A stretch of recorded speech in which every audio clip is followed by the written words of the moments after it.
लक्ष्मी का अपने घर में पूरा दबदबा था। हिटलर की तरह वो सारा काम अपने पति और बेटे से करवाती। धीरे धीरे उसके पति की तबीयत खराब रहने लगी। सुनो जी, अब आप बुजुर्ग हो गए हो, काम में भी अब हाथ आपके फुर्ती से नहीं चलते। अरे भाग्यवान, भगवान से डर, तुझसे मैंने शादी अपने इकलौते बेटे के अच्छे पालन पोषण के लिए की थी, लेकिन तूने तो उसका बेड़ा गर्क कर दिया। मैंने क्या किया? पढ़ाया लिखाया, अब नौकरी नहीं लग रही तो मैं कैसे जिम्मेदार हो गई? अब घर में बैठकर रोटी तोड़ रहा था तो मैंने कहा काम ही कर ले। एक तो भला करो और ऊपर से बातें सुनो। तभी सारंग वहां आ जाता है। बहुत भूख लगी है माँ, कुछ खाने को दे दो। अब तुम्हारे पापा का हाथ तो चल नहीं रहा है, मैं ही जा रही हूँ आज किचन में, बनाती हूँ कुछ। हे भगवान, कैसे होगा इतना काम मुझसे? लक्ष्मी किचन में काम कर रही होती है कि तभी अचानक उसे आइडिया आता है। अरे मैं भी ना, अरे यहाँ तो फ्री की नौकरानी ला सकती हूँ मैं, फिर मैं क्यों खाना बना रही हूँ? उस दिन लक्ष्मी सारंग की पसंद का खाना बनाती है और बैठकर उसे बड़े ही प्यार से खिलाती है। खा ले बेटा, खा ले, पेट भर के खा ले। अरे रुक, मैं तेरे लिए ना गर्मा गर्म रोटियां लाती हूँ। सारंग और उसके पिता एक दूसरे की ओर बड़े ही हैरानी से देखते हैं। बेटा सारंग, जरूर दाल में कुछ काला है, वरना ये औरत तो हमें बासी खाना भी सुकून से ना खाने दे।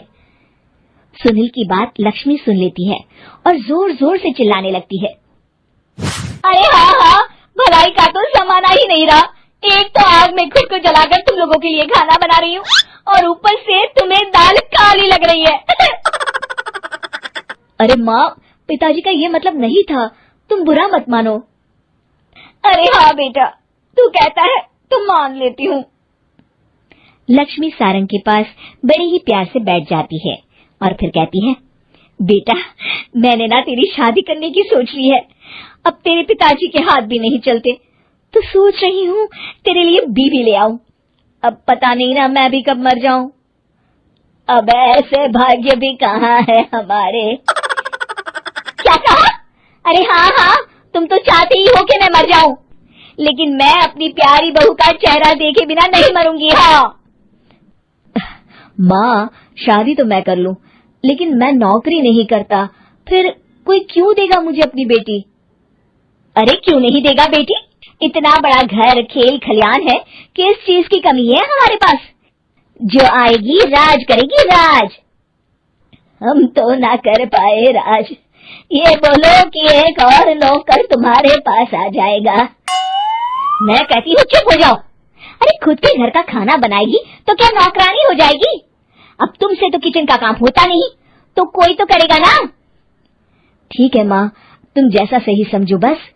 अब मेरी एक शर्त है, लड़की जो भी हो वो दिखने में कैसी भी हो या कहीं की भी हो, बस पढ़ी लिखी होनी चाहिए।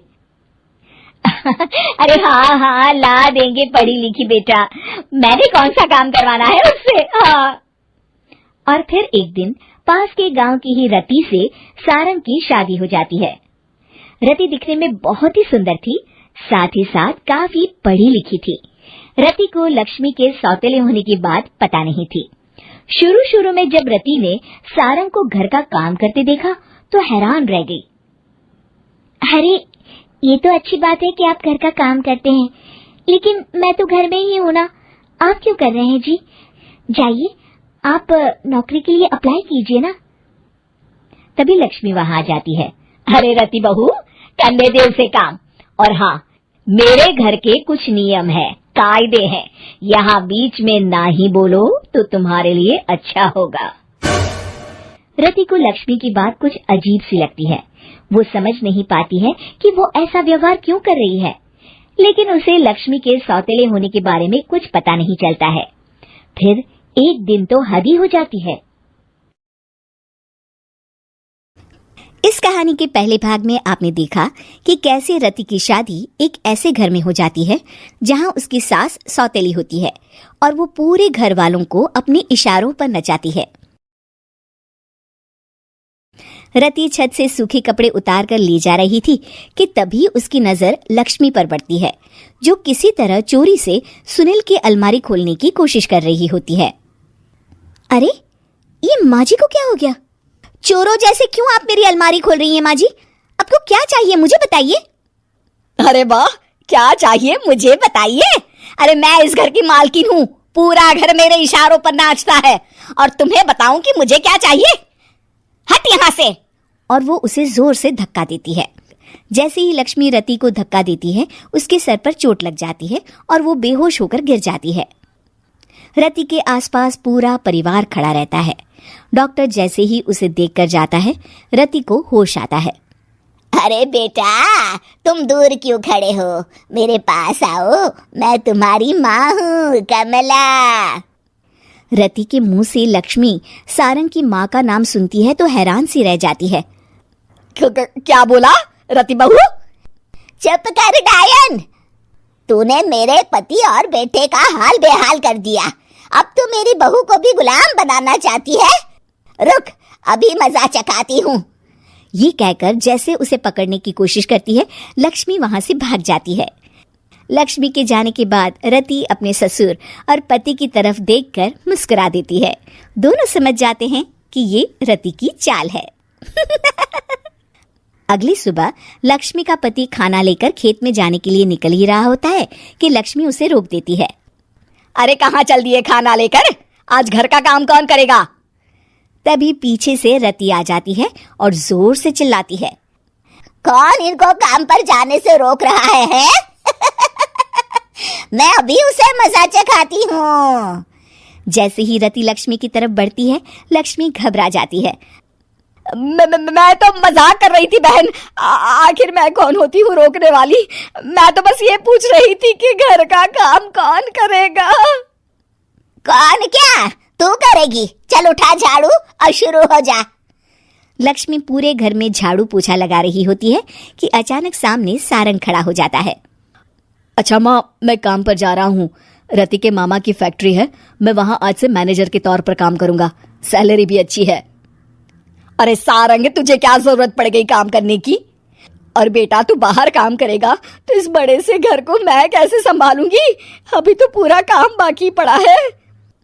तभी वहां रति आ जाती है।